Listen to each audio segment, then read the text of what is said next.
Salut à tous les amis, alors le problème avec la LFI et Erzilia Soudès, c'est qu'il faut malheureusement de temps en temps devoir prendre la défense d'Aurore Berger, proche de Macron, et oui, qu'est-ce qu'on doit descendre bas à cause de LFI.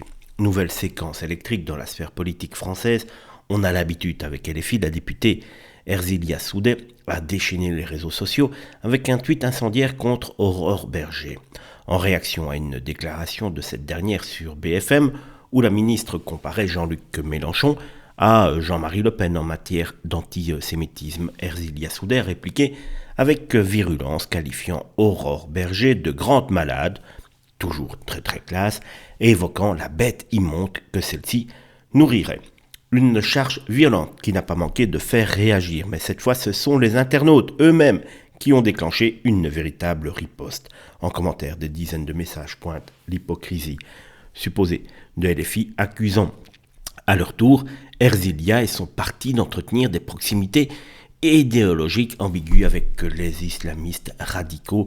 Sans doute que Erzilia Soudais est la seule à ne pas voir qu'il y a quand même quelques connexions un petit peu limites de leur parti et que Jean-Luc Mélenchon n'hésite jamais à mettre un petit peu d'huile sur le feu là quand il voit que les braises s'éteignent tout doucement. Vous êtes pareil, vous nourrissez les mêmes monstres, écrit une internaute, un autre enchéri, Mélenchon est même pire que Le Pen.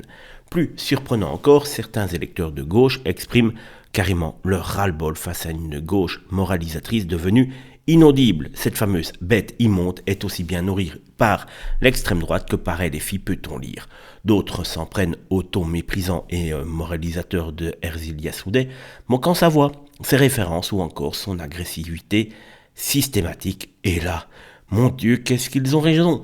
La Erzilia, dès qu'elle ouvre la bouche, on dirait un petit Yorkshire qui voit un berger allemand arriver. Elle est obligée d'élever la voix pour essayer d'exister.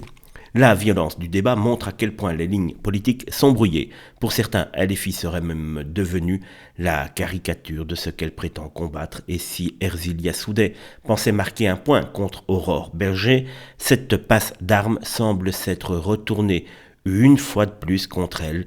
Une chose est sûre, dans ce match politique, les électeurs, eux, en sortent plus désabusés que jamais. Et nous aussi, comme je vous l'ai dit en préambule de cette vidéo, me voilà obligé de prendre la défense de Aurore Berger. Mon Dieu, cela fait quand même un petit peu mal.